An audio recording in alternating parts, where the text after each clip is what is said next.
In this video, we're going to see how we do the Hill-Huntington apportionment method. Here we have 36 representatives that are to be divided between 9 states in a country.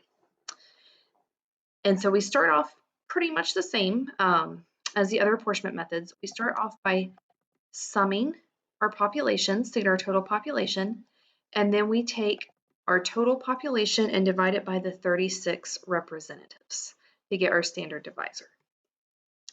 Then to get our standard quotas, we take each population and divide it by our standard divisor and hit F4 after you click on the standard divisor to lock it in, and then drag down those standard quotas. So what the Hill-Huntington method says to do is to take each of your standard quotas and find the lower quota by looking at the round down value of your standard quota to 0 decimal places. And then by looking at the upper quota, where we round up each of our standard quotas to 0 decimal places. Then we find the geometric mean between the lower and the upper quota. And just as a side note, this dash here just means that that's 0. For whatever reason, Excel is putting a dash instead of writing 0, but it's fine. We can leave it like that. So to find the geometric mean, what we have to do is take the square root of the lower quota times the upper quota.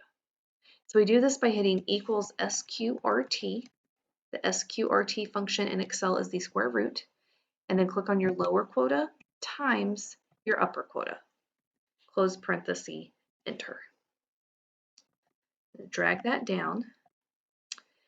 And so what the Hill-Huntington method says is to compare your standard quotas, so your standard quota, to your geometric mean.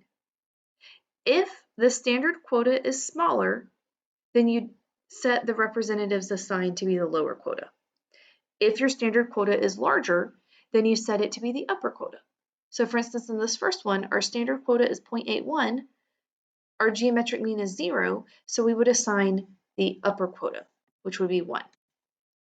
For the next one, our standard quota is 1.39, whereas our geometric mean is 1.4, so we would assign the lower quota, which is also 1, and so on. And you can do this part by hand. But there's another function in Excel that's going to make it easier later on, particularly if we end up having to use a modified divisor.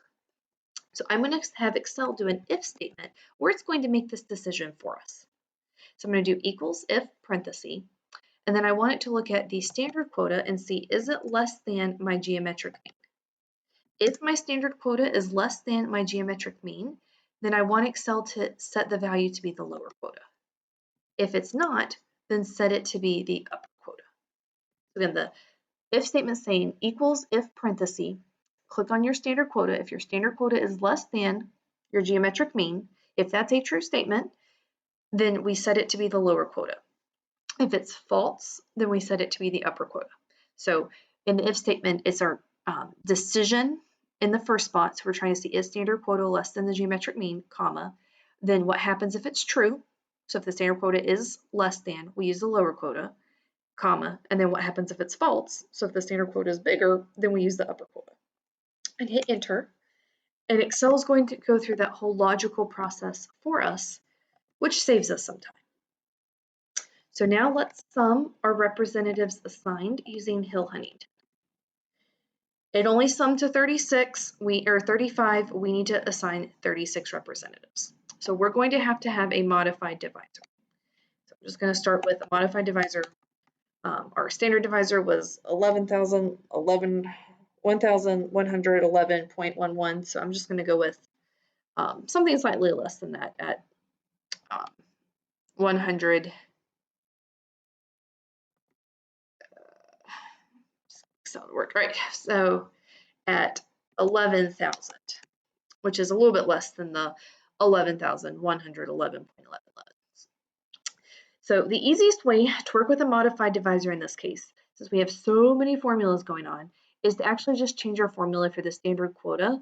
So instead of having it divide by the standard divisor, which was in my sheet in B14, we want it to divide by the modified divisor. So I'm going to change that cell reference to go from the standard divisor to the modified divisor. And then you'll need to go up and drag that back down so it updates all the cells. And what should happen is everything else should readjust. And we did not pick a good modified divisor, not much happened. So let's change our modified divisor now to 10,000. And we see that a lot happened. It changed our lower, it changed our upper, it got new geometric means, and it changed our representatives, and it took us up to 40. So 10,000 was too big of a change. So we need to be somewhere between 11,000 and 10,000. So let's try 10,500. We're still at 40 representatives. We need to get closer to 11. So let's try 10,750. It's just a guessing game, but with Excel, all the dirty work is done for us, which is pretty nice. So we're getting closer. We got back down to 39, but it's not close enough. So let's try 10,900. Oh, and that one worked. So if we have a modified divisor of 10,900, then Hill-Huntington assigns our representatives and it apportions out all 36 representatives.